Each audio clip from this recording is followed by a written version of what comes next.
All right, all right, all right. Good evening, folks. How are you doing today? Happy Thursday. Good evening, good morning, and good afternoon somewhere out there in the world.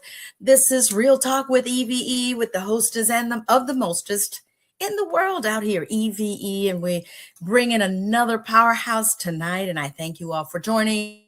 To my Linkenders and my Facebook followers, friends, and family, as well as my YouTubers. And please, by all means, subscribe to my YouTube channel and you will never miss a show. And of course, these episodes are about real talk with real issues with real people and real important things that I believe that we all need to know. And so it has been a beautiful day, and I hope that you are all staying healthy, wealthy, and safe with all of these tornadoes and bad weather that we're having in the Midwest region coming from the South. And so I'm thankful that it kind of stopped. And just you all know, I'm keeping you all lifted in prayer, especially the areas where they've had more disaster. There's been a lot of displaced family in Lake County. And so there are some people out there helping. Shout out to those that are out there making a difference as well. And, you know, I got to put my readers if I'm going to read something, because they say that once you turn 40, you're going to need glasses. And I used to laugh at that. And I said, you know, you weren't bad. You weren't wrong in saying that. And so I am one of those guilty people, right? So I am just elated because Dr. Ish, I'm going to call him Dr. Ish because that's what I met him as, that name. We've known each other. My gosh, this was before the market crashed. What was that? 206, 207. And we stayed in touch. And I'm so grateful for him to stay in touch with me. And we've been talking about preventative measures. And, you know, folks, we have health deserts, health disparities in different areas of this country. Believe it or not, yes, it is so true. And so, as my title says, Revolutionizing Healthcare, Innovation, Leadership, and Health Equity with Dr. Olusegun Ishmael. I call him Dr. Ish. And so, joining us for an inspiring conversation, of course, is none other than Dr. Ish, and I'm going to bring him up. Sorry, shortly. I just got to read his bio, which is to me important because I give accolades, I give credit where credit is due, and that's how long I've known him. And he's been a great physician. He is a physician executive, healthcare innovator, and founder and CEO of MIRA Health. I'm going to say it in Spanish, and you're going to know why I'm saying that shortly. With more than 20 years of leadership experience, he has worked across medical education, hospital operations, health plan leadership, and clinical transformation. And through MIRA Health, Dr. Ishmael is focused on making medication compliance and preventative care smarter, more interactive, and easier for patients to access. And of course, the platform he uses is technology. Why technology? Because that's the new way, people. And it's easier for patients to have access. And I think that that's where many communities are lacking access to healthcare, to good healthcare. So this platform uses technology to help identify missed care opportunities, health risk, and barriers related to social determinants of health. So before launching MIRA Health, Dr. Ishmael served as Chief Operating Officer and Hospital President at the Metro Health System. He also has held the executive leadership roles in the Sinai Health System, WellCare, Molina Healthcare. Dr. Ishmael is also a fellow of the American College of Healthcare Executives, and he's earned his MBA from the Boilermakers, Purdue University, and his medical degree from the University of Ibadan. I think I'm saying it right. I hope I am. Across his career, he has remained deeply committed to improving health outcomes, expanding access to care, advancing health equity, and using innovation to better serve patients and communities. Now, let me tell you about him. This is not just me reading his bio. This is actually his walk, and I'm going to welcome him to the platform. Welcome, Dr. Ish. How are you? Long time no see. Long time no see. How are you doing?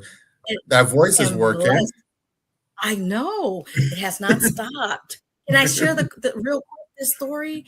It's your story.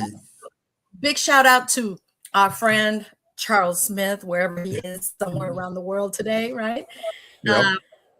Introduced Dr. Ishmael years ago in Gary, Indiana, in Miller, and some would say Miller, Indiana, right? But and then we've stayed in touch on and off. And then I got into the mortgage industry, and in that field, you use your voice a lot, just like I still do in interpreting and doing the podcast, doing the radio, emceeing, speaking, all of that.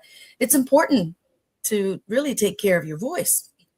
And so I was so busy, like always. And Dr. Ishmael was so kind that I gave him a call. And I think you were working like right across the street in St. John. Was that the community Yep. part of Yep. community hospital? Yep. Right? Um, it was like urgent care. Yeah. Urgent care. Yep. And so I said, "Hey, Ish, I sounded really hoarse. I said, I can't get rid of this hoarseness. I don't have a cold. I don't have a flu. I don't have any of those symptoms other than this sore throat, but it's mostly hoarse, and I just have to be heard." So I'm just, I will never forget, because that meant volume to me, Dr. Ish. I may not have told you that, thanks to you, you kind of woke up some things in my life. And so, yes, I'm going to give that to you. Thank you. He took his time, out of his time, to come and see me, because I couldn't get away from the office. I had that many clients in mortgage industry, and he checked my throat.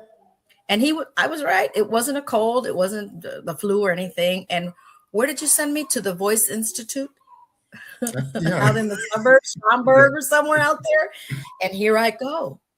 And I was thankful to him that they sent me there. And then once they did all these incredible testing, that they gagged me with a tube down my nose and all that, looking through my vocal cords, having me make all these sounds. And the doctor goes, "Well, you need voice therapy because you don't know how to talk." I'm like, "What do you mean I don't know how to talk? Don't understand me? I mean, is my English okay?" But I was like dumbfounded. "What do you mean?" He says, "You're using your voice wrong." And I was damaging my vocal cords because I wasn't using my diaphragm rather.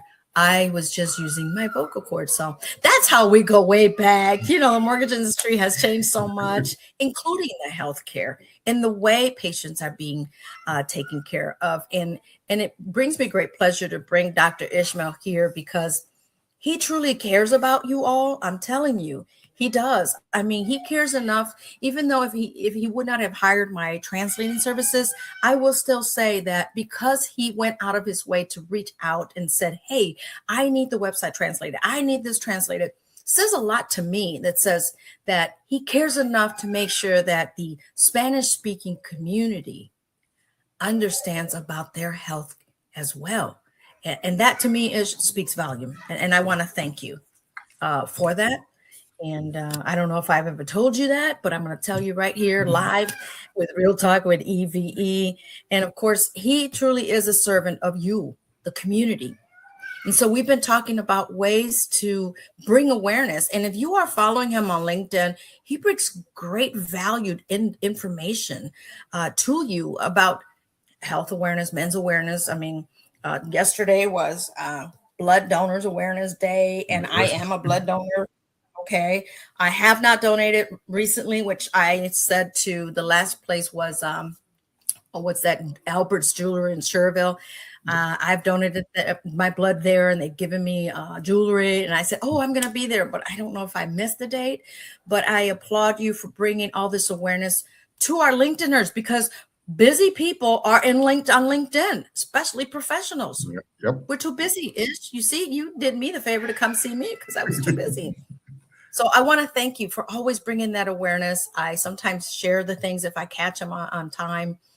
You said June 14th not 14th, World Blood Awareness Day or something like that. So I'm a little slow on a few days, but I need to promote it, to be an organ donor, to be a blood donor, because, my dad I'm going to share real quick, used to say, "Why are you donating blood? You need it." He didn't understand how it cycles and how you get it back after donating. Mm-hmm. Unfortunately, until he needed a blood transfusion.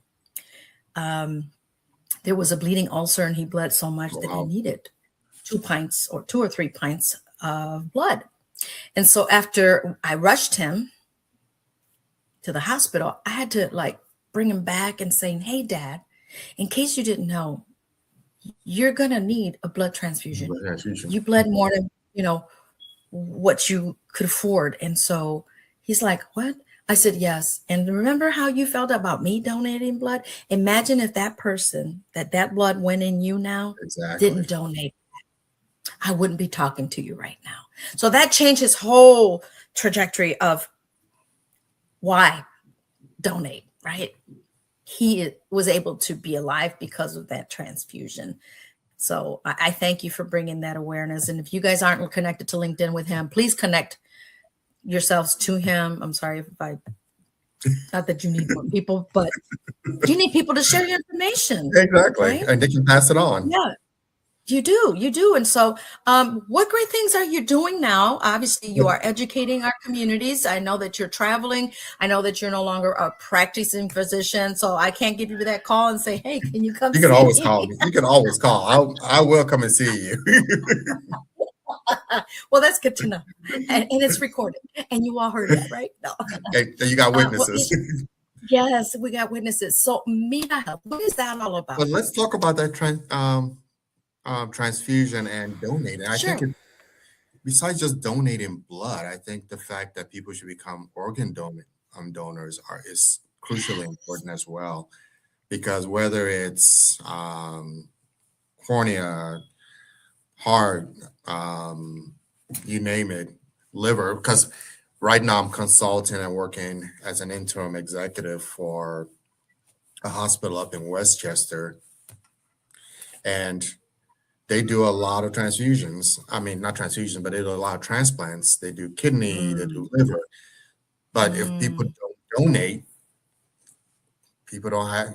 So it's how do I put it is that these are gifts that you would never realize who is benefiting. So you're actually benefiting not just the patient, but their family, their friends. So people should become organ donors as well, besides just donating blood. So yes.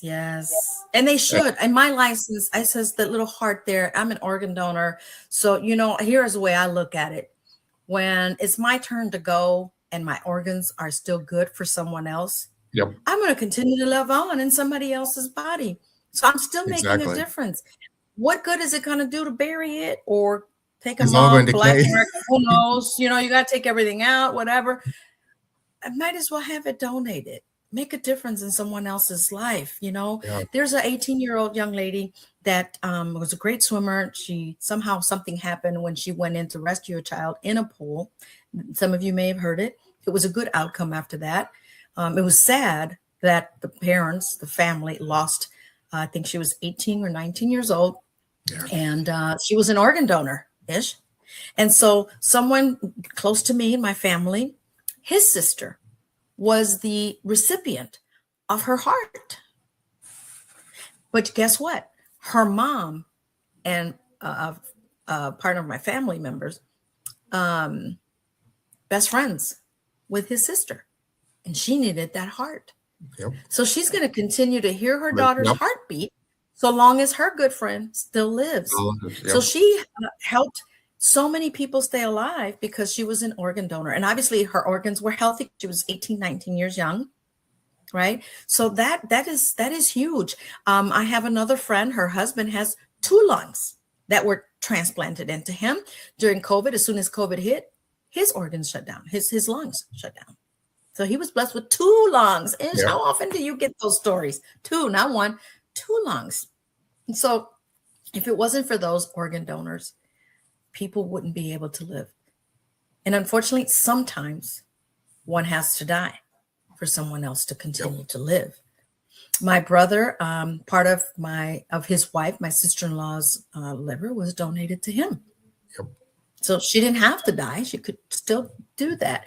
Now, here's the thing. You teach us, what is the fear, or should there be any fear, when one donates a part of a kidney or part of our organ that we still can while we're still alive?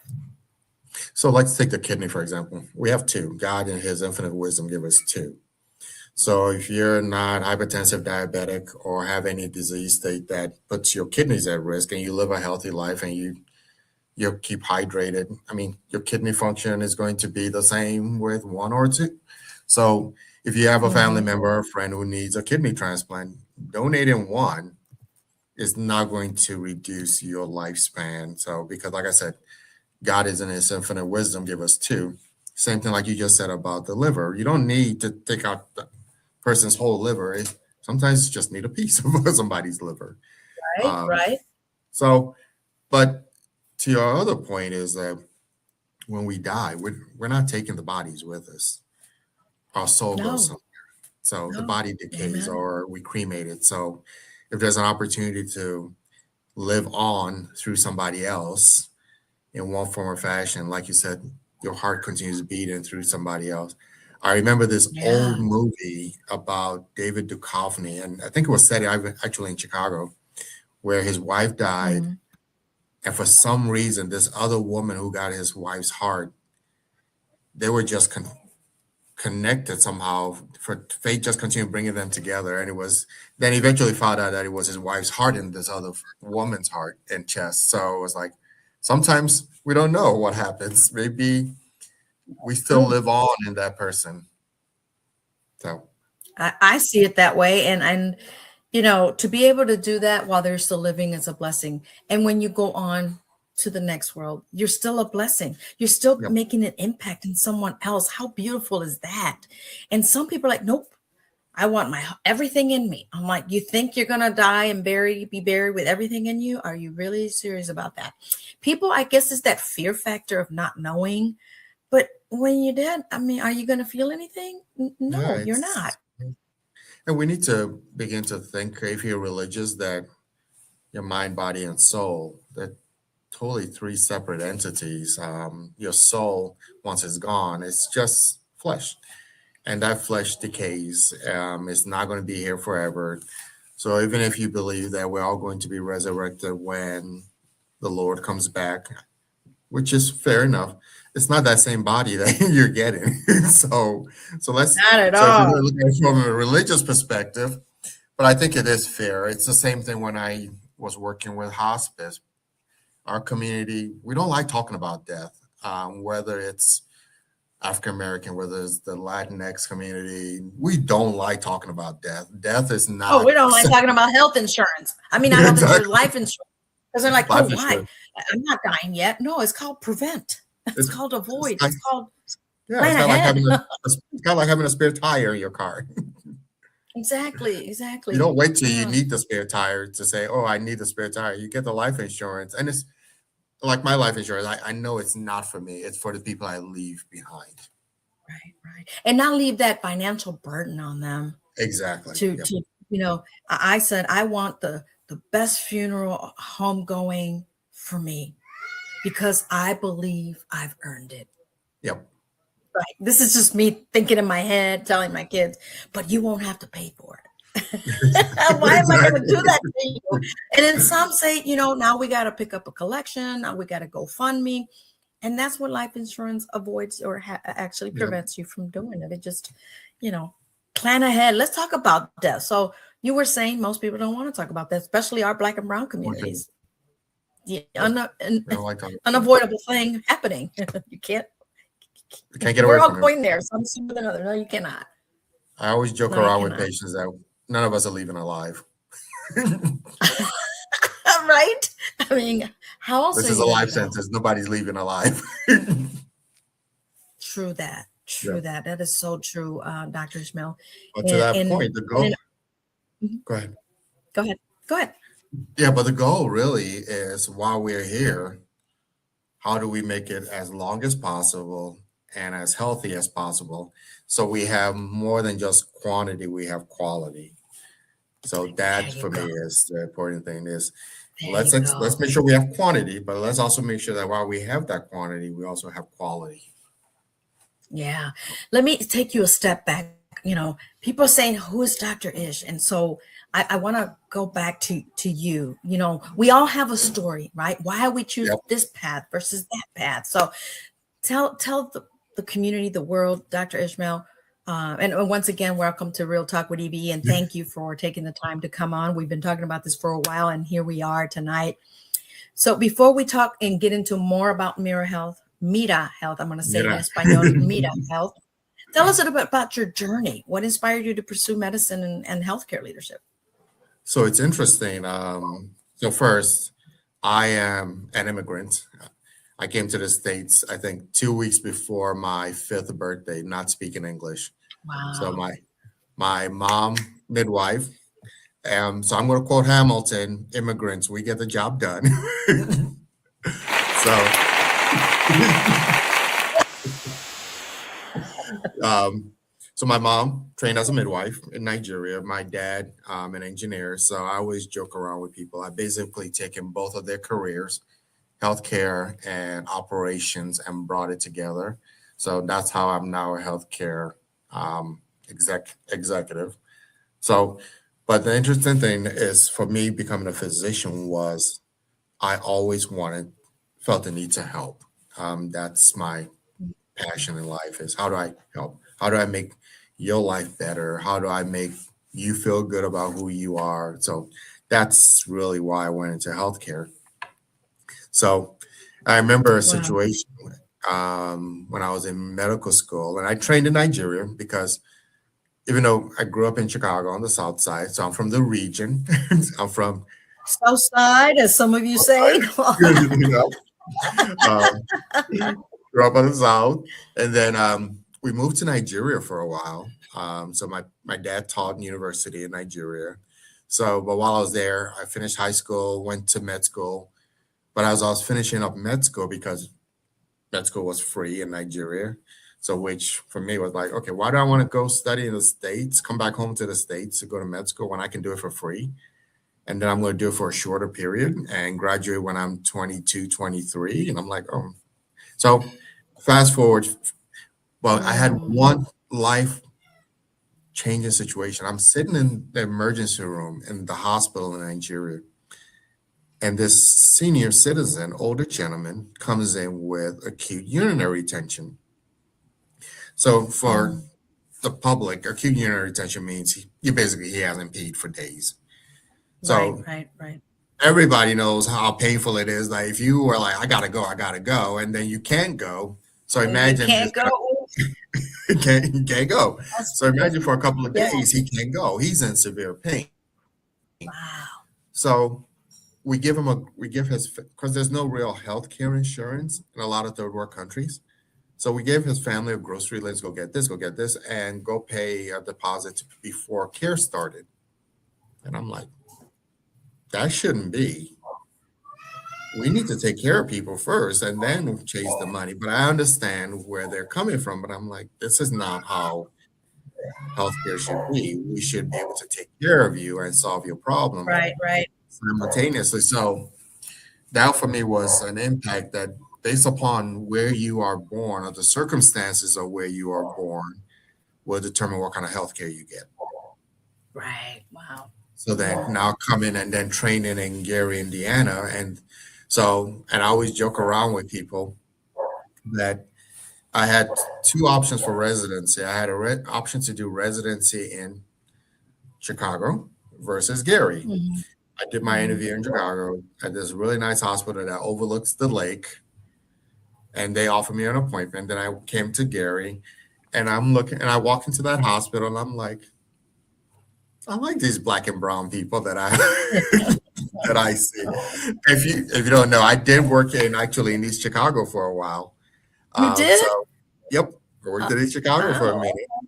Okay. So Okay. I like these black and brown people in these communities in Northwest Indiana. So my parents are like, "You're going to Right. Gary?" And I'm like, "Uh-huh." I said, they need me more than the people on the north side of Chicago overlooking the lake. I said, they got enough people who are going to want to work there. I said, Mhm, I'm mhm. going to work here because they need me in this community. So, and that's why after I even finished resident, I stayed on as faculty. But that's my reason for becoming a Wow. physician and choosing where I Wow. And, train. and great. And thank you for saying yes to that calling to serve in the healthcare. Um, I too am an immigrant. I beat you by 2 years. I was 7 years young when I came to America. I just crossed the border. And so, it's not the same. Even though we had midwives, I was born at home. Did you know that, Ish? I was born And I inside didn't. Wow. my house that's still standing there. My sister owns the house. And I was born at home where I'm, born to with a twin. So I'm a twin sister, Wow. right? And I don't know if I had a bed or if it was a cot or what back then in the 60s. And yeah, back then it was all midwives. It wasn't hurry up, let's go take you to the ER, to the hospital, and prenatal, all that good, wonderful health Mhm. care. On the contrary, my mom was kind of like malnourished. She had 8 kids, and I'm seventh Wow.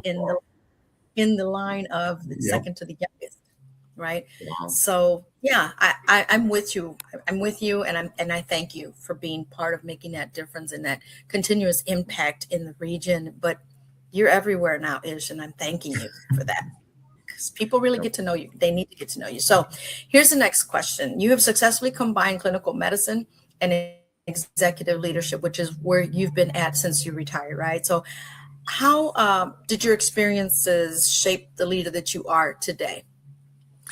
So great question because I am the guy who's going to be the executive, but will know everybody from housekeeping to dietary to the neurosurgeon, and we're all going to be on first name basis. And I joke around even when I walk the hospital. I said, somebody like, so what should we call you? Should we call you Doctor Ish? Should we call you Ish? I say, you call me whatever makes you feel comfortable. Hmm. So Yeah, I that's think we good. need to sometimes put away the title and Yeah, just be who we are as people yeah. and be able So to relate important. with each other. And one thing I learned because while I was in medical school, the nurses went on strike. So Mm, when the nurses went on strike, guess who the people who were told to take care of bedpans and all these other things? The medical students. So I had an wow. opportunity to work and do nursing duties, and I'm like, oh, okay, I appreciate what you do. But what it did teach Mhm. me was everybody's job is important, whether it's the housekeeping staff, whether it's the dietary guys. So just because Very you're the much so. doctor and you have the MD behind your name, you're no more important than the guy who has to bring the Thank food to you. the patient. Because Thank you for saying. because if that room isn't clean or that bed isn't clean or they don't bring food, guess what? Your patient is suffering. And when your patient suffers, they don't Yeah, heal. So so true. um, so everybody's job in the healthcare system is important, and nobody's job is more important than others. Fair enough that the physicians we write the orders, but the nurses do the job. So I remember a patient once telling me when I was a physician, I walked into the ER room and she's like, "Thank you," and the family's like, "Great, I feel better. We're ready to go home." And I'm like, "Why are you thanking me?" I said, "You've been here maybe about an hour and a half, 2 hours. Out of that whole time, maybe I was here maybe at most 30 minutes, at the most. But who was here continuously? The nurses." I said, Mm, "You need to thank them." So that's my right. leadership style is you give Wow. credit to where it belongs and you That's appreciate right. your team for what they're doing. And I think that's how you lead. So if Yeah. you want people to take the hill with you, you want them to trust you and believe in you and know why they're taking a hill and be part of their journey with them and not just sit on the sidelines and say, I want you to do that and do that and do that. No, you got to be in the trenches with everybody. You got to walk the walk Right. with them. Yeah. There you go. And what I just heard is the humanistic side of Yep. things and of you, right? And being the leader. There's leaders that lead from the front or lead from the back. Let's lead from the back. Push them forward. Come on, let's go. Come on. So in leadership is you've led hospitals, health plans, large healthcare organizations. What leadership lessons have had the greatest impact on your career? The biggest one is really about what we just talked about, the humanness, being able to be willing to step into somebody else's shoes for a minute and see what they're experiencing. Spend that time to just understand that how are you feeling today? How are you getting this job done? Are you happy doing this? could we make it better? And if we can make it better, you tell me, how can I make it better? Because Mm. you're doing the work. I can tell you that, because I always use the analogy that um, a group of people came and said, we're going to save this other group of people. And they came, they went to Africa, they found this really nice piece of earth, and they said, oh, we're going to grow food and produce. And the people living there were just standing there, like looking at them, and like, okay, I didn't say anything. So then harvest time comes, all the harvest comes, it's really bountiful. And then guess what? The hippos came out of the water and ate everything up. Ooh. And the people that lived there said, you didn't ask us. We would have told you the reason why the land is fertile is because the hippos come there, they poop, they pee, they do all that kind of stuff. It fertilizes but we realize that if we plant there, when it grows, they're coming to they're coming to eat it, and you can't find They're a like, hippo. thank you. But you didn't Thank you for ask feeding us. us. They said you didn't ask us.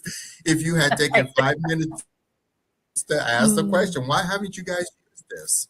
We would have told you that we can't use it unless you want to relocate all these hippos away from here.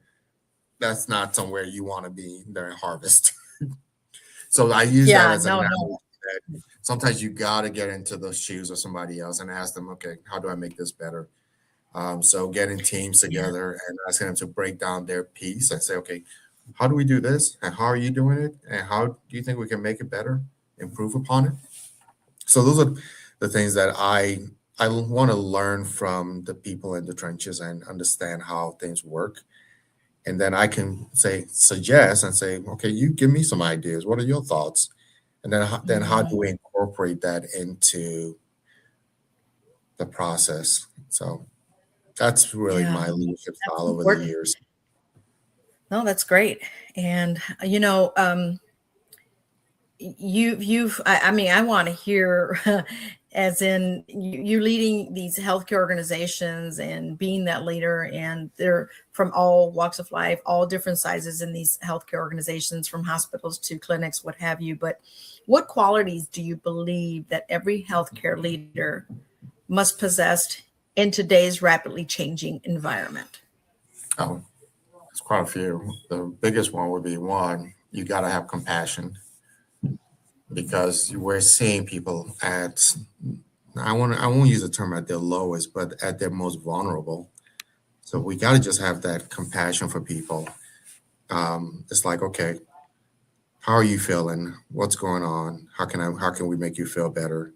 Especially as you're going through what you're going through. So compassion.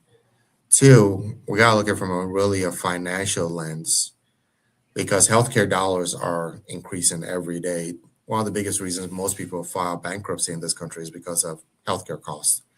So how can we control healthcare costs as healthcare leaders?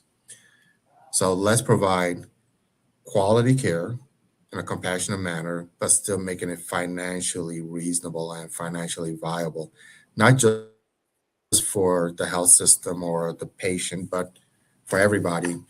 Because if we blow through all the money in healthcare, there's nothing that's going to be left. So we got to be Yeah, financially um, good stewards of the money. right, So right. compassion is It's key. important. Yeah, Yeah. yeah.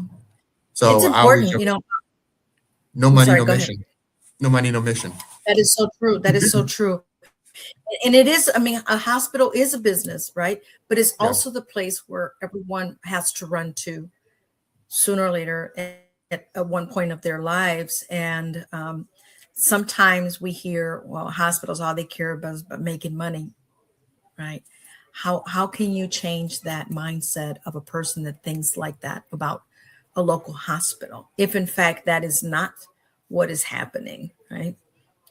Because they care And is that's why like, I started well, out with they don't care about us. They just care about getting money from the insurance company and pharma, right?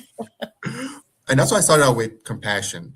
If people know that if I'm coming to this facility, to this hospital, to this healthcare system, and they care about me, and I see that they care about me, nobody cares if you make money or, but I just always want to I say to the doctors, I say all the time, and to the healthcare team, no money, no mission. Because if we're running in the red, we won't be able to continue what we're doing. But we got to do it with compassion. We got to let our patients know. And I joke around. I said, our patients are our customers. I said, and some people don't like, oh, they're not customers. I'm like, they're patients. I'm like, no, they're our customers because they have choices of where they can go. I said, they are our True. customers, and we need to treat our customers with respect and with compassion and understand Yeah. how they're feeling the situation. Yeah, So no. those And here's, I'm and then sorry, go ahead. Go technology is ahead. Oh, huge. And technology is a huge piece, especially in this day and age. How oh, can we use for sure. For sure. technology to scale? How can we use technology to be able? So, for example, we use a thing called e-sitter in hospitals now. So, so before we used to have to hire somebody to sit in the room and make sure people don't fall. Now we have an Right, electronic right, right. sitter, which is a little, Really? um, it's on a stand. You know, when you go through like a bank and you see the little cameras in the globe. Yeah. So we have a little globe on a stand that somebody on the at a monitoring station can monitor the patient and when they get out of bed they can trigger an alarm and say somebody Mr. Smith is getting out of bed. So we have e-sitters, that's Wow. technology. So That's we have technology, robots, but it's not we have it's not robots. the same as having a real but it's not the No, it's same as not the having a same. real person in No, there. it's not the same. The It's not the humanistic same. side of things. Okay. It's not But the that's same. technology, and right, and it's evolving, right? Yeah, Technology is evolving rapidly. That I yeah. think we're behind in some things, right? And so, with that, I'm going to take you a few years back. Okay, you've managed organizations during the period of transformation because we've gone from good to great to greater, and then all of a sudden, bam, pandemic hits, right? So, how do you lead teams through the uncertainty and change? Because that was a huge change when pandemic hit, end of 2019, early 2020. Okay. So, so it was funny because during the COVID period, I was occasionally still working emergency room shifts. So my very first shift during COVID, I was in the ER for 96 hours because my relief doc, none of them wanted to come in. Everybody freaked out. I'm like, guys, we're doctors. We don't just throw us. First Nobody was responders, why aren't we responding? like, like, where's everybody? But it was interesting, and people like you were. I said, literally, I was not. The only good part about it was the number of patients that showed up in the emergency room were minimal at that time.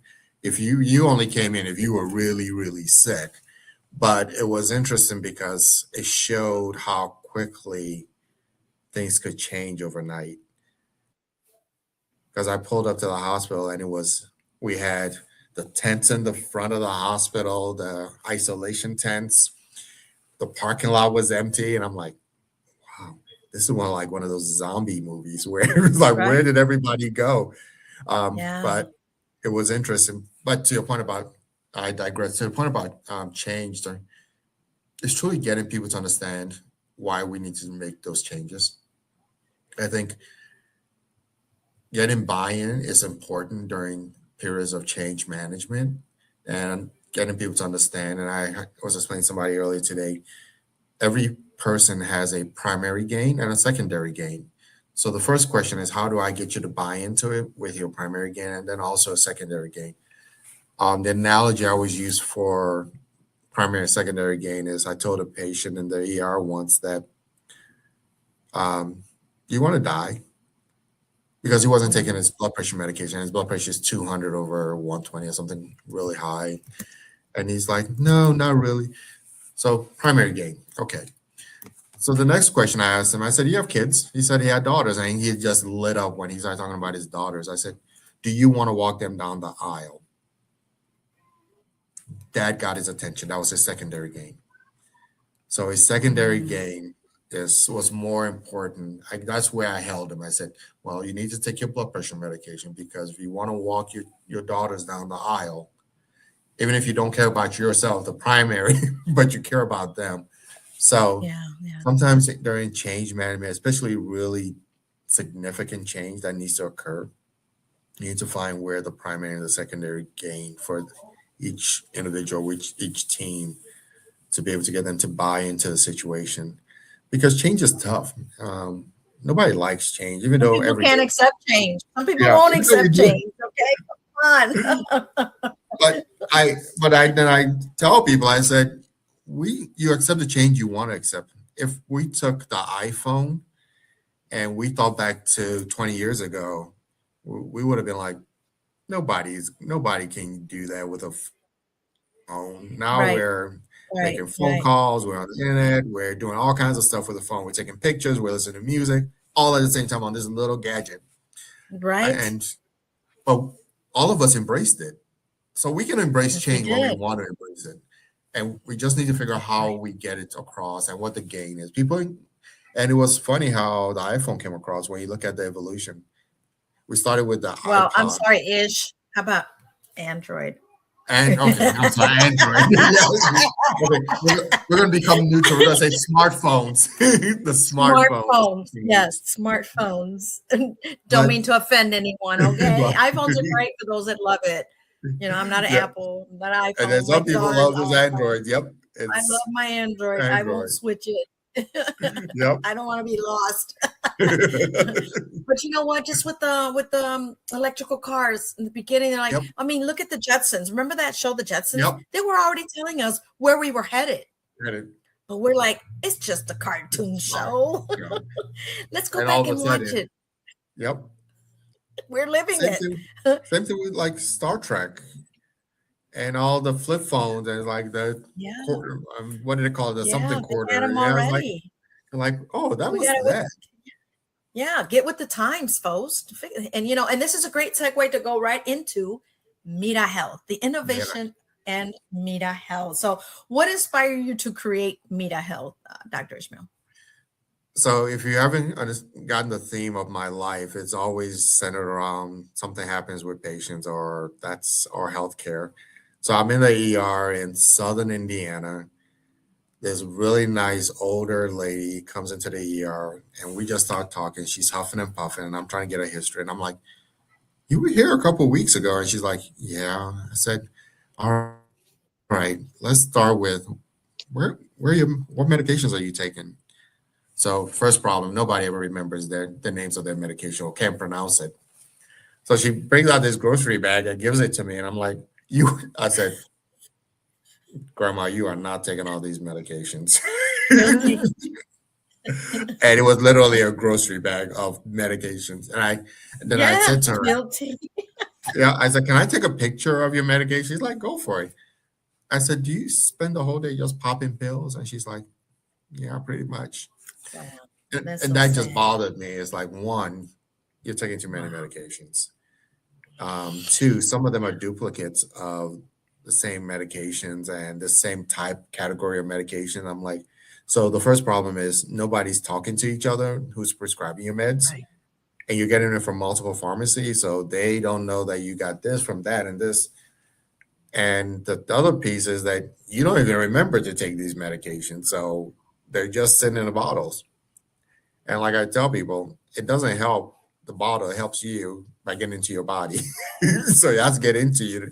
It doesn't help just sitting in the bottle. So fast forward, I said to myself, got to create a way using a smartphone. So I didn't say iPhone, I said smartphone. Using a Thank you. smartphone, an Android, um, and be able to create reminders of how when to take your medication. So we thought about creating QR codes. And then recently we said, just take a picture of it. Take a picture of the bottle or the package. And then that's how it triggered that we created that. But then as we were talking to our beta users, they said, one person said, well, my dad lives in Arizona. I live in Chicago.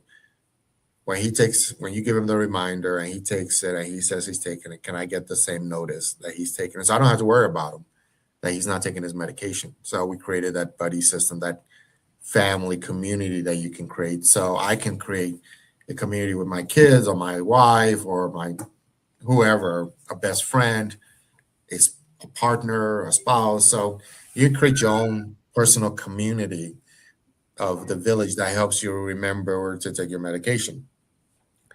But then another user said, okay, you remind me to take my medication, but how about when I need to get a pap smear or a mammogram or colonoscopy or a vaccine for that matter? And I said, oh, that's a little bit more difficult. So we then built algorithms around. So for me, for example, 50 something year old African American male living in the United States, what are the things that I needed to have done? So I need to get my prostate, I need to get my colonoscopy, I need to get some vaccines, and the list goes on and on. What's my blood pressure? What's my body mass index? What's my sugar? Because I'm at high African American, and same thing in the Latinx Hispanic community, blood pressure Right. problems. Part of it Yep. is because of what our Diabetes. diet, diabetes, and those two Mhm. combined leads to, unfortunately, renal failure and dialysis, and in some instances, Right. Right. strokes and other things. So we built. So now we finally, with AI, we were able to actually create a companion, and we named it initially, and it was funny when we named it. It was I said it's a medical information resource application. And I'm sitting there like MIRA. I'm like, oh, we're going to call her Mira. So then a friend of mine who speaks Spanish is saying, you know what that means, right? And I'm like, so I looked it up and it's like to see, right? I hope I'm correct. To look. Yeah, to see. See. And then I said, Uh-huh. perfect. You can see into what your health care should be. You can have a look see into your own health. So it was perfect in terms of, oh, we're going to call her Mira. So Mira is your Mira. healthcare Mhm. companion. So that's how Wonderful. that's evolution. So you have this app, and I got to ask you for the first time. There's a lot of you that are watching or will be replaying this episode about MIRA Health. For those that are just watching for the first time, how does this platform really work? I mean, what problem does it solve for those that aren't quite connecting what you're saying? Because one, not everybody's tech savvy, and if we are, we're not as savvy, right? How does what problem does it really solve here? And you mentioned it's a buddy program where I'm in California, my daughter's in Indiana. She could see my activity, what's going on, what medication I'm on, what doctors are saying. What problem So does it solve? so the first thing we want you to do when you download Mira is put in your information. So I'm going to use you as an example. It was going to say Eve. Eve, that's your first name, last name. So now it's going to every day it's going to be saying, "Hey Eve, how are you doing?" So the next thing we want you to put in your height and weight. So Mira is now going to calculate your BMI. So now she's going to be able to put you in a like, are you normal weight, underweight, overweight, obese, etc., based upon your BMI. But she's also going to then begin to ask you questions. Are you on any medication? If you say yes, she's like, could you take a picture of your medication? Mm, So by taking a picture of your medication, it's now going to extract that data and put it into a calendar reminder. So if you're on, let's say you're taking omeprazole for ulcers or gastritis or reflux, it would then take omeprazole 20 milligram once a day. It's going to create a calendar reminder. It's also going to know how many pills are in that package. So if you have 14 pills in a package, it's going to continue for 14 days. And at the end of 14 days, it's going to, hey, are you supposed to be continuing this? Are you going to refill it? But what it's going to then do is every day going on is going to ask you a few questions. It's going to say, hey, Eve, how are you feeling today? By the way, do you have a family history of blood pressure problems, of high blood pressure? Because mm, we try and not use big medical grammar. We want to make it, do you have a history of in your family of high blood pressure? Or do you have a history of sugar? In other words, do you have anybody in your family who's diabetic? And it's going to continue taking those history. Do you have a history of breast cancer? Do you have a history of ovarian cancer? Do you have a history? And it's going to just, same thing if you came to see me. It's going to just every day ask you a few questions. And at some point, it's finally going to come back and say, Eve, you said you have a history of in your family. Have you ever thought about checking your blood pressure? Because you said somebody in your family has high blood pressure. You should check your Hmm. blood pressure Hmm. at least every 6 months because it leads to blah blah blah blah. And when was your last physical? You haven't had one. But what it's also doing in the background is creating a list, a to-do list for you. Okay. So now when you show up at your primary care doctor's office, and she says, "What medications are you on?" You pull out your Android phone. These are my medications. This is how I'm taking it. So you have a list of all the medications. So not only would it have a list of your prescriptions, but any over-the-counter medications you're taking, because MIRA wants you to Hmm. do all the medication, whether you picked it up over the counter, whether you actually it's a prescription, and then so you can have a conversation when they say, "What medication?" Oh, here is a list of all my medications. But you can also say to your primary care, "It says I'm supposed to get a shingles vaccine. Is that correct? It says I'm supposed to get a pap smear. Is that correct?" So now in that 15 minutes that the doctor has with you, you have control of that conversation. So you can actually have a one-on-one conversation with your primary care about things that because unfortunately, because we only go to see the doctor when we're sick, the goal is now Yeah. we want people to own their Yeah. health care. I want you to be able to get on the Yeah. phone and say, this thing says I need to get a colonoscopy. This thing says I need, what are your thoughts, doc? So now we can catch Yeah. things early because the worst case, especially in the black and brown communities, we catch cancers very late. Yeah. And women Yeah. more so. Women tend to have heart attacks and worse outcomes than men because once we diagnose it late, you don't always present the oh my god, I have a bad chest pain. Sometimes it's just I don't feel right. I feel awkward. There's something just not feeling Mm. right. Mm. So Hmm. that's where the vision of where we want the era to go. And with everybody walking around with a smartphone, it's just perfect timing. Access right Yep. here, palm of your hand. And Yep. with that, Dr. Ish, with so many people or so many patients, or as you call them, customers, you're right, struggles to stay on track. Look, my Yep. parents, one used to take about 9, the other about 12. And I was in charge of their health care, making sure that they saw the doctors. I'm interpreting for them, I'm advocating for them. And, their medication list was huge. And I was one to remember all those names. There's a lot of Yep. them, and they weren't both taking all the same ones, right? Yep. And so I've learned to what to know what each pill was for, and it started getting to the point where they had their 7-day pill box, right? Yep. And they put the pills in there, right? Until the point that they couldn't do it on their own. They recognized them by the shape and color, and that's how they knew what they were for. They never knew their names, right? Nope. Especially if they're English and they didn't speak English. And so it got to the point where it was a lot and they were missing their dose. You could still see them there, or I Yep. found out that they were taking them twice. So that's a That's risk in and of itself. And I'm thankful yeah. to a brother of mine that found those digital automatic dispenser pills that were Answers. for 7 days. And they got that window that closes, it opens when it's the next dose. And if you missed Yep. it, can't open it. Yeah, you open You it missed that again. Yep. dose. And that's how I knew myself that, hey, they missed this dose, but it avoids any overdose or having to take more than they needed, right? So with this technology, how can this technology help with the knowing that the medication adherence remains one of the healthcare's biggest challenge, especially when So, people can't really stay on track, they struggle. and the goal really is to trigger and say, hey, you need to take this medication and say this medication with this name so you can compare it. So we don't necessarily want you to put it into pill containers. We just leave it in a container. So that bottle with this name, that's what I need to take.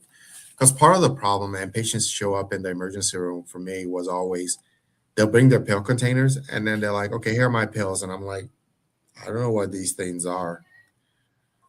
because there are a million pills in the world with different shapes and sizes. I'm like, at some point we had some software and some maybe some books that had pictures of medication. So we'd be like, okay, these pills are red. Okay, find me all the red pills. Then find me all the red pills Right, with right, this right. number on it. So it's always hard. So hopefully what we're hoping with this with the application is because it gives the names. So when you are conversing with a healthcare provider, at least you have the names, but also you can match the names up to what's in the bottle. So unless you deliberately take Mhm, what's in the mhm. bottle out. But I like the concept. So at some point, maybe we will begin to integrate it with an automatic dispenser so that when you say when it's time, the dispenser pops open, and then when you take it, Oh, it it was a closes. blessing. Oh, So yeah. we may It want helped to me figure out have a how peace to of integrate. mind, Ish. Yeah, It really did. It helped me have a peace of mind to know that if they miss a dose, they can't take it they too can't close to overdose their on it. next one. Yeah, yep, Exactly.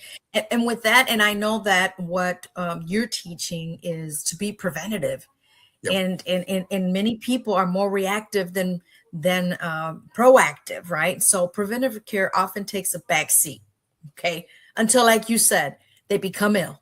yep. Well, sometimes that's a little too late. We check the oil of our car continuously, Beautifully. and we change that oil every time, either every 3 months or every 16 months, or every 3,000 miles, 6,000 But you know miles, why? 10,000 miles, whatever your vehicle says it needs, you're on it. But But you know when why, it comes right? to us, You know what? why? Because I your know car why, is but telling tell me you. why. Your car is telling you. Exactly. It's flashing you, but you're on Like, it. Even if it's flashing you yep, still go do it. But we think twice about it. Oh, I've had this stomach ache for like 6 months now. I just thought it would pass. I'll take some Tums and it's okay. We're not watching those signals. We're not paying attention to our body, right? yep. The red flags are there until we become very ill. Like you said, sometimes it's a little too late. We don't catch things in time. So, how can we shift healthcare from being reactive to truly preventative? Because I know that you creating MIRA Health, that app, is to help prevent, to as a preventative care. And that's where the vision is truly how do we take the technology and scale it, as my co-founder developer says. So Ish, what you're trying to do is clone yourself. I said, exactly. I am trying to digitally clone myself so that way I can take the knowledge that I've been taught and put it in different phones around the world and say in different languages and be able to say, you need to do this, you need to do that. And it's personalized to you as an individual because we're all different. We all have different family history. We all have different body types. So it becomes personalized as the system is asking you more questions and you're responding to those questions every day. And one of the things we're doing is wanting to gamify it.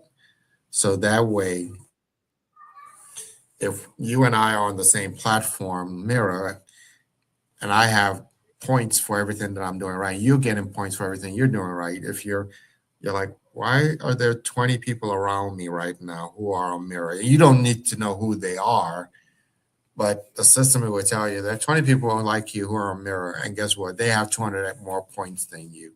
Then you're like, oh no, I gotta get my stuff together because why? So we're Right, creating right. a competition between within the general public. And that came from as we were watching people compete for Pokemon. People were chasing Pokemon. Oh, I Mhm, have more mhm, points than mhm. you on Pokemon. You didn't know who the other Pokemon players were, but you knew they had more points. So we can get people to think and have fun with their healthcare and feel like they're being challenged. So that's Mm. those are the kind of things we're trying to figure out. What are the things we need to do to engage people in their healthcare? And healthcare doesn't have to be so serious. Right. Oh, and it can be overwhelming when Yep. you have compounded the problem. Yep. That had you been taking care of yourself, playing that preventative care, you can catch things sooner and not compile hypertension, diabetes, uh, Diabetes. uh, And the list goes on. COPD, congested heart failure, Lewy body dementia, dementia. Parkinson's. I'm speaking about my parents, everything I'm mentioning to you. Mhm. I've learned so much through their own health that I'm able to come and tell and bring more awareness of things of what I've learned through them, through my kids, by paying attention. Every doctor I went to, every visit, I had to translate. I had to interpret everything from English to Spanish, Spanish to Yep. English since I was a kid, right? So many people feel overwhelmed navigating today's healthcare system. I mean, for those that don't speak the languages, it's hard, especially if they don't have an advocate like myself, that my Yep. parents had me. So what advice would you give them to become stronger advocates for their own health, even if they may not speak the language? There's Spanish speaking people in the hospitals, as there should be, not Spanglish. I mean, Yeah. English, Polish, whatever other languages are needed in the healthcare field. So the first thing is everybody should advocate for themselves. I've had patients say, "Well, I'm waiting for the doctor to call me," and I'm like, "But you have a phone, right? You can call the doctor." I'm like, and I said, I don't mean to sound facetious, but I'm taking care of 2,000, 3,000 patients. You're taking care of Yeah, one. yeah, So I want you to yeah, take care of that one patient very well, which is you. yeah. So if you feel something, something doesn't feel right, doesn't sound right, you need to do it.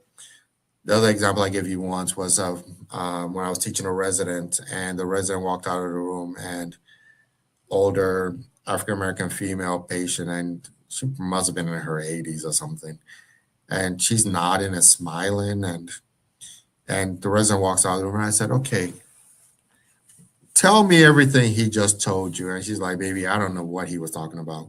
And I'm like, "Wait a minute, Right? you don't know what he was talking It's about?" sad but true, you And know? she's like, "He was talking over me, and he was not." And I said, "But you needed to ask him and say, pause. I don't get what you're saying. Can you explain it a little better?" And then we went through the whole process again, and I showed the resident how to explain what the blood pressure is, what diabetes is, et cetera, and what she needs to do, and what her medications are doing, and what the side effects could be of her medication. And I said, "Do you get it? Now I want you to repeat it back to me and tell me what you heard." And it didn't take any more than maybe another 5 minutes if you know what you're talking about. And she said, "Okay, I get it now." But my point for saying that is don't just smile and nod and like, yeah, yeah. No, if you don't get it, ask. Whether for yourself, whether it's for your child, whether it's a family member or a friend, everybody needs an advocate. So just, and it's tougher when you don't speak the language. And that's more reason why you Yeah, should demand, can I get a translator? yeah, And yeah, ask, "I need a yeah, translator." yeah. Yep. Don't be the parent to take your child like me to go and interpret for you. We live in a new era where we as professional interpreters are hired to be there in person in the exam room with you. For And those it's a that are speaking requirement. English, go tell them to go tell your families that that's what they need to request. It's a And the requirement. hospital or doctors will pay for it. Yeah, it's a Okay. requirement. I The system is it is. requires you. I told Matt from Methodist Hospital that I told the nurses back then when they had these little red phones in there or black phones, get rid of them. They're not working for your patients. Let me tell you, my dad is on the phone and the doctor's in front of him. He's not going to listen to the person on the phone. He's going to pay Yep. attention to the person that's in It's in front the of them. room. And you're going to confuse now your patient. They're saying one thing in English here, I mean, Spanish, and the doctors, you want to pay attention to the person that's there. You're confusing them. Yep. So I just said, make sure you have a live person. And I wasn't doing this so that I can get the business. That would have been great, right? But it was mainly because I was that advocate to those that felt they didn't have a voice, but to know they need this, have it. Yep. And you need to And, make sure you have a and feeling connection that, with your doc. yeah, oh, big time. And to feel that you are empathetic and you have Yep. compassion and they know that, they're going to come back to you, you, the Yep. professional, you, the healthcare provider. Yep. Right. So we talked so much about healthcare, but you're an entrepreneur, aren't you, Ish? Yep. Do you consider yourself an entrepreneur? Right. So let's get real quick because I know we're a little over the hour, but this is great information. And if you're just now watching the tail end of it, replay it. Share this with your family. Share this with someone that may be in denial about taking care of themselves. Don't be Yep. so quick to take care of the tune-up, the oil change, the brakes, everything on your car, and not check Yep. your valves. Do you have a leaky valve? Okay. Do Exactly. you have a blockage? I won't mention where because we can have blockages in all different ways. Do you have a carotid artery for you smokers? My dad was a heavy smoker until he had like 90-something% block in his carotid artery. Thank Wow. goodness there was no aneurysm. We caught it in time to do the surgery and to put, what was it, cow skin or whatever. They As spent it. the stent. Exactly. You want to catch things in time. Don't wait until it's too late. Be the preventative person to say, hey, let's be proactive, right? So starting a healthcare technology into entrepreneurship company is no small task. I get that. And now you've gotten this app and now you're traveling, being that leader, being that consultant to other doctors, physicians, hospitals, leaders, what have you. What has been the biggest challenge you faced as an entrepreneur? The biggest challenge is truly being a leader of color in the United States. I'm going to be kind of blunt about it. It's kind of Please, by all um, means, this is real talk. Come on, Dr. Ish. you gotta be. Sometimes you feel you gotta be work twice as hard and prove yourself twice as much, and you don't always get as much resources as other folks that don't kind of look like you and I on or sound like you and I on this call. So that I think is one of the biggest challenges of being an entrepreneur in the United States. And then convincing people that you got the idea, and that idea is actually working. You can make it work. So I think that's sometimes the biggest challenge of being, especially an entrepreneur of color. Yeah, yeah. I get that. I'm an entrepreneur as well. So, Yeah. in your personal reflection, I'm an entrepreneur as well. I'm a Yep. serialpreneur or Yep. entrepreneur, right? How do and people say, how do you balance your life? You're always busy, but let's not be busy being busy. Let's be busy being proactive Yep. and productive. Okay. Not just saying I'm just busy being busy, but what are you producing? Are you doing something that's going to help somebody else? Here's Dr. Ishmael is creating this app, knowing this is helping others because it wasn't about him. He saw the need, and this is one way to connect family members from across the country into this little app, so they know what their parents are doing or not, right? So, how do you maintain balance while leading organizations and serving communities, Dr. Ish? Sometimes you just gotta know how to step away. So to your point, you can be busy, and there's a difference between busy and just busyness. So there's a Right. word business and Go. there's Exactly. busyness. So it's kind of like Mhm, you have mhm, mhm. five people in a rowboat and all of them are rowing in different directions. They're all busy, but they're not going anywhere. They're So not going anywhere. You that's got that right. busyness. Busyness versus if they're all rowing in the same direction at the same cadence, they're busy, but they're working. That's business. They're in business because they're rowing in the same That's direction right. and with That's a right. purpose. But at the same time, That's right. I think we all have to have work balance, and I think we all um, do we live to work or work to live? And I think sometimes Right. we misconstrue both are the same, and it's not. You got to know how to get out that hamster wheel and just. I was just telling my Yeah. wife tonight. I said, I always remember Ferris Bueller's Day Off. Sometimes you got to stop and smell the roses Yeah. because we're Yeah. only here for a minute. True. True. Yeah. Hmm. No, that makes sense. So let me ask you this. If you could leave our audience with, because we're getting towards the end now, with one message about living healthier and taking control of their healthcare journey, what would that be? Um, I always joke around that in the in between when you see doctors and stuff like that, is where you actually live. Nobody spends most of the time with a doctor. So in this life, which is very infinite, I mean, it's finite. It's not infinite. It's not nonstop. It's finite. Hmm. Hmm. First thing we need to do is know your numbers. Know what's your blood pressure, what's your sugar level, what's your all your vital signs and those things. Know your numbers. Know your risk factors. Do I have like my dad has a history of prostate cancer, so I know my risk factor as is I have a risk for prostate cancer because it's in the family. So blood pressure is not necessarily a problem in my family, but as a person of color, it's a risk. So know your numbers, know your risk factors, and follow up on those on a regular basis, and make sure that you're doing the things to keep track of those risk factors. And then you do things like, what can I do to modify and reduce the risk? So if I know I have high blood pressure, what do I do to reduce the blood pressure? Because I know my numbers. If my numbers are creeping up, what am I doing that I need to turn that gauge down a bit?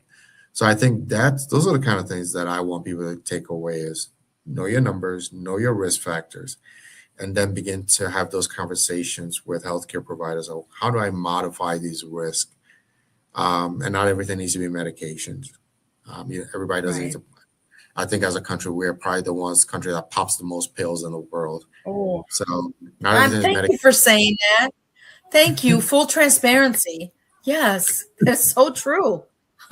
Everything. There's a, Oh, here's a there's a pill. pill for that. My side There's hurt. a pill. Here's a pill. My foot's been hurting. Here's another one. My eyes twitching. Here's another one. So Well, it's twitching now I'm because of that taking other five, pill. but now exactly. I was just gonna say there's side effects from one to the other. Now you got to take this because that's affecting your liver. It's affecting your kidneys. I mean, it's a crazy nation when it comes to healthcare, right? And so Yeah, these are great and pointers. I hope you guys have taken notes. Great nuggets that Dr. Ishmael has shared here with us. And here I'll even take a step further, Dr. Ish. I go into, are you reading the labels of the food you're eating, especially the that's canned goods, the boxes, the wrappers? Are you reading how much sodium you're taking in? I had to learn because my dad, hypertension, both of them. Watch the sodium intake. My dad's like, yep, but it's not salty. It's not that. High in the sodium. sodium. You don't taste it salty. It's just the sodium The in the sodium. in the salt in that season. Yeah, exactly. That's what I always tell people. Check your sugar levels when you're eating something. That corn syrup is toxic. It's poison, guys. You're putting cancer in you.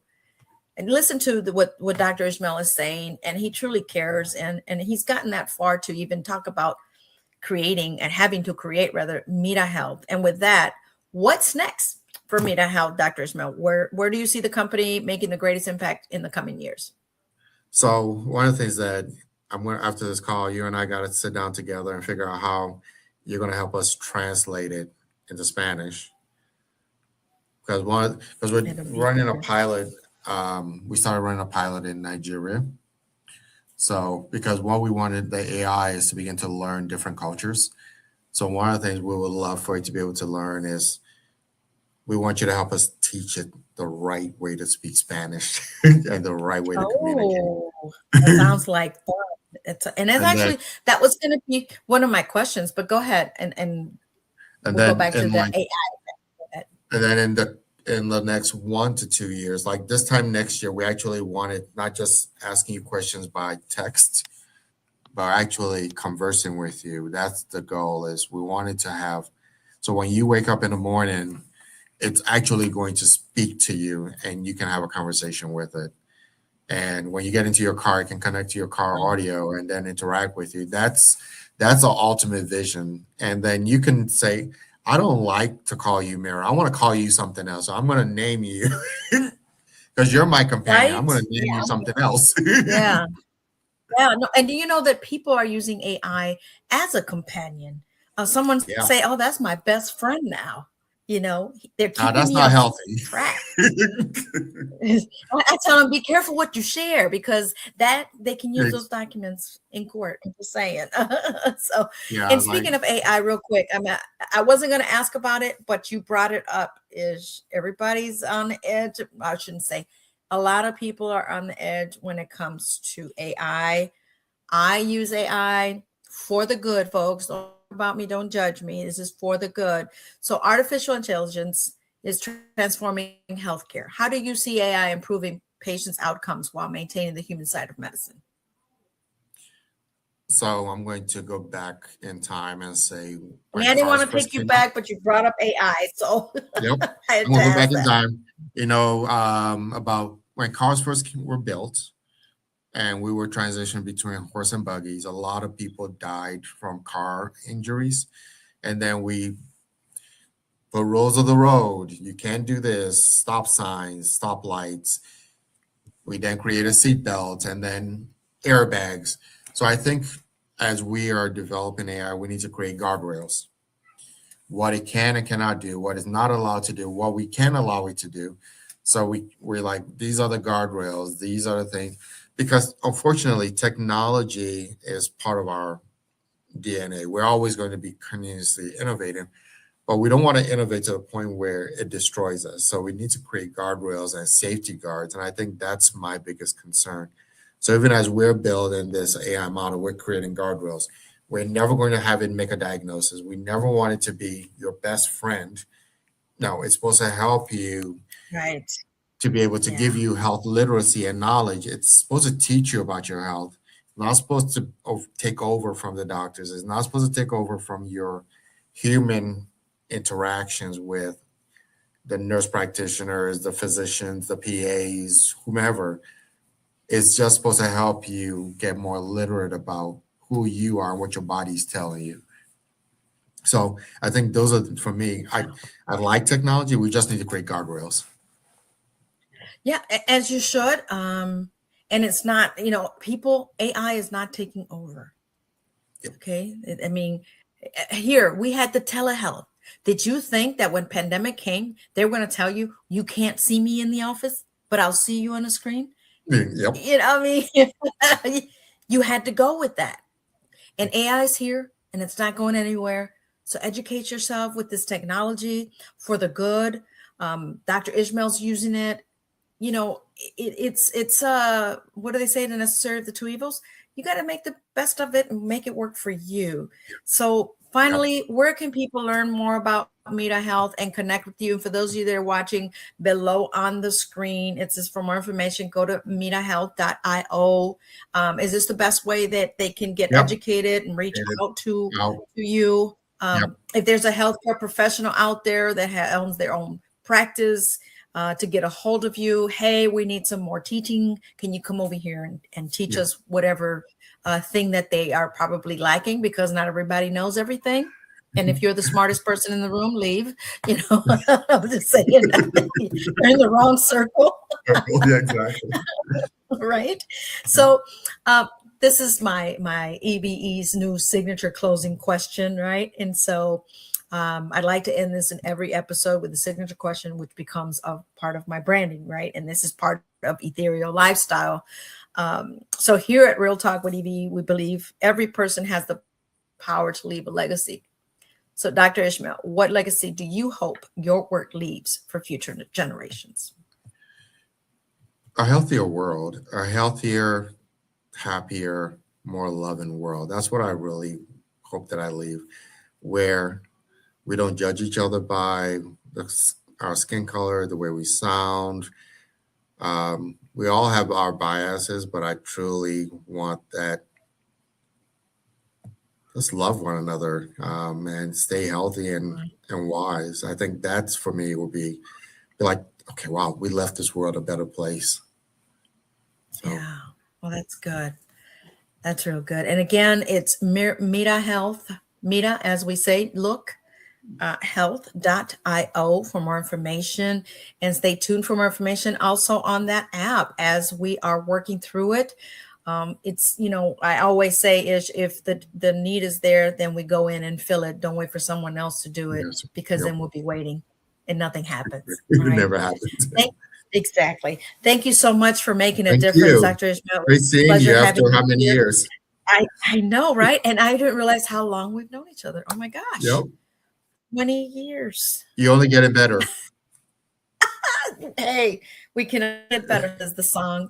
Well, thank you once again, Dr. Ish, for coming. And this won't be the only time that you'll be on. Continue to educate the community, and we'll bring you back for more health nuggets that Yep. people really need it more than they know, to be honest. They really do. They just don't know the questions, how to ask these questions, or what questions to even ask when you go to a doctor. So we're going to So continue let's to do that educate our next time. community Question and answer as sessions. there you go. That's what we're going to do. So stay tuned. In a All couple right. weeks, Dr. Ish is coming back with question and answers. Know what questions to ask a doctor, because sometimes Exactly. the doctor's like, so what are you here for? I don't know. I You know. tell me. I haven't been feeling good. So I want you to tell me, right? And on that note, thank you for coming on Real Thank Talk with you. E.V.E, Dr. All right. Ish. And guys, this has been great. I hope you've taken notes. Great nuggets that Dr. Ishmael has given us here tonight. So thank you once again. You have a good night, Dr. Ishmael. Have a blessed one. Bye. Thank you. Thank you. Wow, guys. This is great. And I hope that you have really taken advantage of this episode. And I'll be bringing more guests, more learning to have here on this platform, faith-based or not. We do have to keep it real. I'm not here to sugarcoat things. I'm here just to educate you as well, and to make sure that we live a better life. We live an ethereal lifestyle. How about that? With that, I gotta go. I got places to go, people to see, and things to do, and have a good, wonderful good night. Share this show, share this episode with those that you want to hear this information. Until next time, nos vemos. See you. Have a good night. Be safe, be blessed, and keep loving yourself. Okay? Thank you.